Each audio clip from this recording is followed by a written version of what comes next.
The day you stop explaining yourself to people who are never asking in good faith is the day your life begins to move, not loudly, not with announcement, just forward, quietly, with a momentum that the people who needed you to stay small will not understand and cannot stop.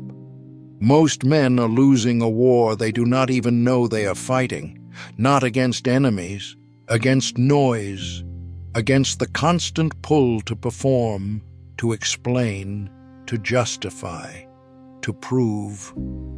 Every day they wake up, and before they have done a single thing of value, they are already managing how they appear to others, already editing themselves, already shrinking or expanding to fit whatever room they are walking into.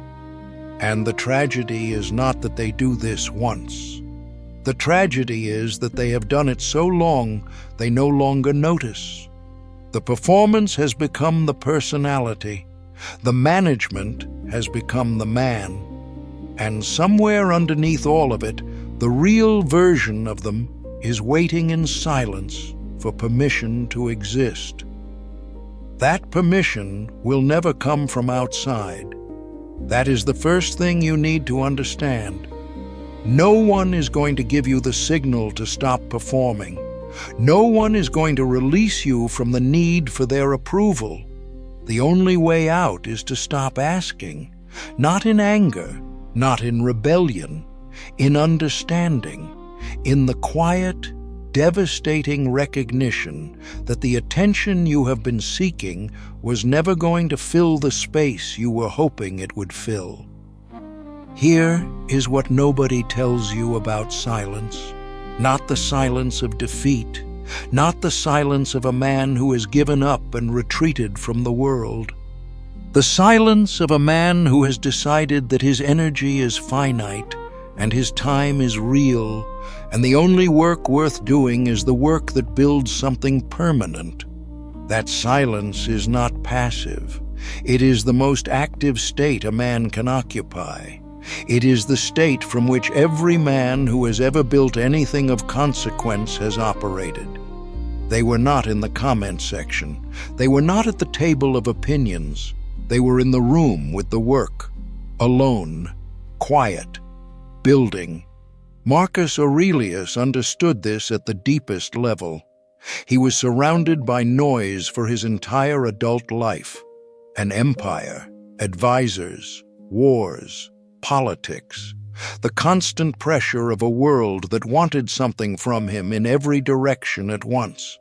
And yet, his private writings, the meditations, reveal a man who had built an interior world so ordered, so deliberate, so thoroughly his own, that the external noise could not reach what mattered in him. He did not silence the world. He became more important to himself than the world's noise was. That is the practice, not eliminating distraction, becoming so occupied with your own construction that distraction loses its power over you. This is what focus actually means, not the productivity version, not the hustle culture version where you eliminate your phone for 3 hours and call it discipline. Real focus is the result of knowing what you are building and caring about it more than you care about what people think of you while you are building it. It is the natural outcome of a man who has done the internal work of deciding who he is and what he is for.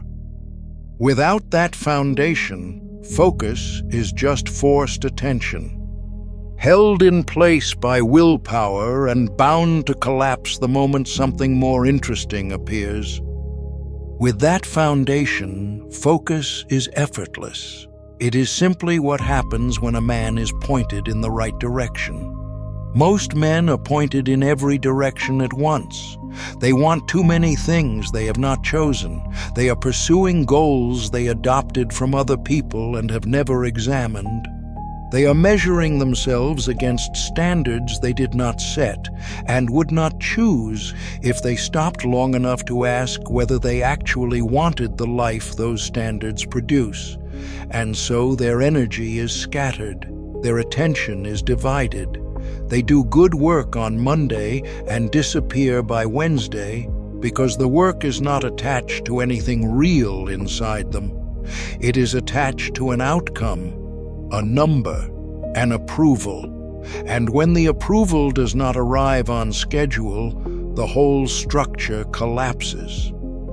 The man who focuses on himself and stays silent is doing something that looks passive from the outside and is profoundly active from the inside.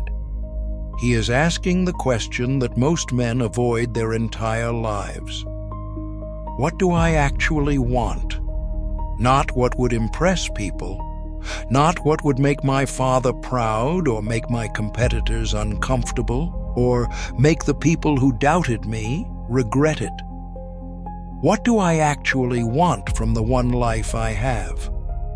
That question, asked honestly and sat with long enough to produce a real answer, is more valuable than any strategy or system or productivity framework because it tells you where to point. And once you know where to point, silence becomes easy. The noise stops being interesting. Other people's opinions stop being relevant.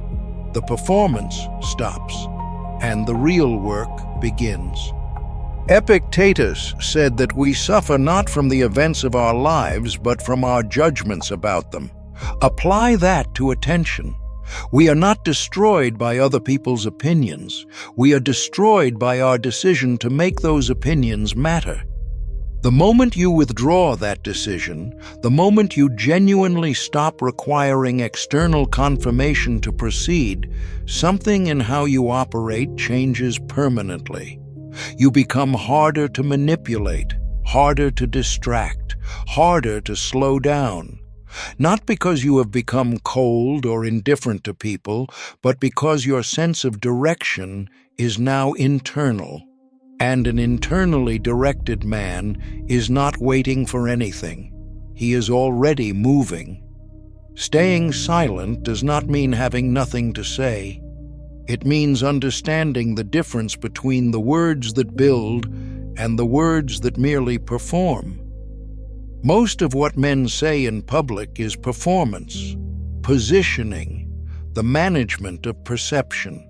Strip that away, and what is left is either wisdom or nothing. The man who speaks less says more. The man who explains himself to no one is trusted by everyone worth trusting.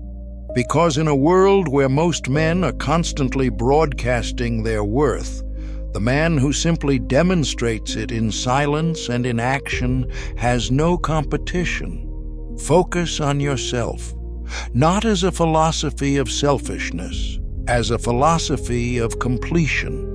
You cannot offer the world a finished thing if you are constantly interrupted in the making of it. You cannot give from a place of emptiness.